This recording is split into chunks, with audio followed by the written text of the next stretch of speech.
My name's Clive Hornsby and I'm a business analyst who's worked with a lot of large corporations and small businesses, and one thing that I know they've all had difficulty with is managing difficult discussions. So I took the opportunity to get Jerry to come in today because he's worked in HR and he's got his own company. So I'll let Jerry explain a bit more. Right, thanks very much, Clive. As Clive said, Jerry Lynch of Gem Associates. I work as a HR manager for a number of large organisations, both British and American companies. And managers, you're absolutely dead right, that seem to have a real problem with having what they call a difficult discussion or even a quiet word with their employees. So guess what? They used to delegate me to actually do these discussions for them. Always get rid of the jobs that you don't want to do. Absolutely, Clive. That's the golden art of delegation. So I had more than my fair share of these difficult discussions with employees, and basically the managers didn't want to do it.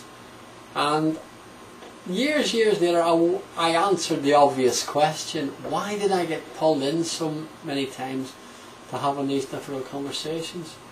I think there's a couple of answers. Number one, fundamentally, they think it's going to be much more difficult for themselves than the person that they were talking to. And secondly, they assumed that there was going to be a lot of hostility, conflict during the discussions. So let me throw the question back at you if I can, if I may. Is that what you thought when you had these discussions? Yeah, I didn't really want to have the discussion in the first place, but right. I knew that I got to. So you start feeling nervous. Mm-hmm. I think when you're nervous, you tend to talk a lot more.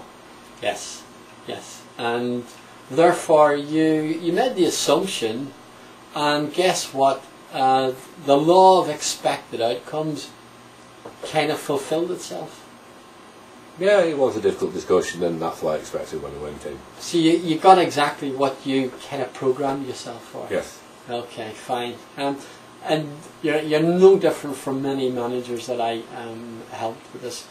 I think a lot of managers make three fundamental errors during this, before they even go in. Number one, as I observed them, they end up doing most of the talking. So they actually put the pressure on themselves.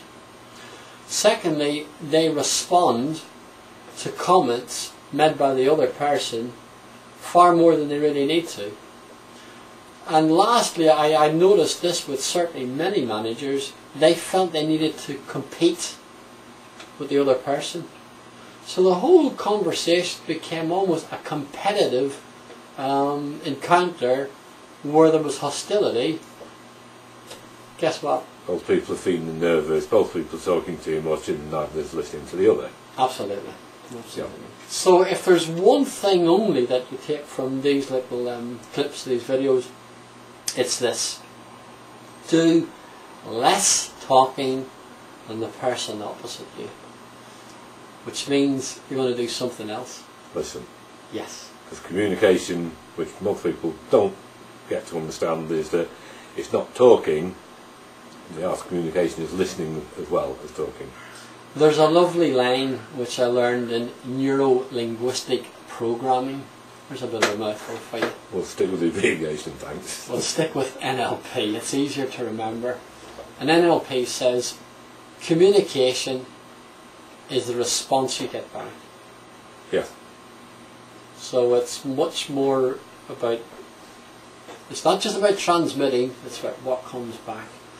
And in the next number of clips, we're going to use some techniques on how to improve your listening skills and also how you ask questions. Okay. So if you want to learn a bit more about this subject, then come back and look at one of the other videos. Okay, see you then. Bye for now. Bye.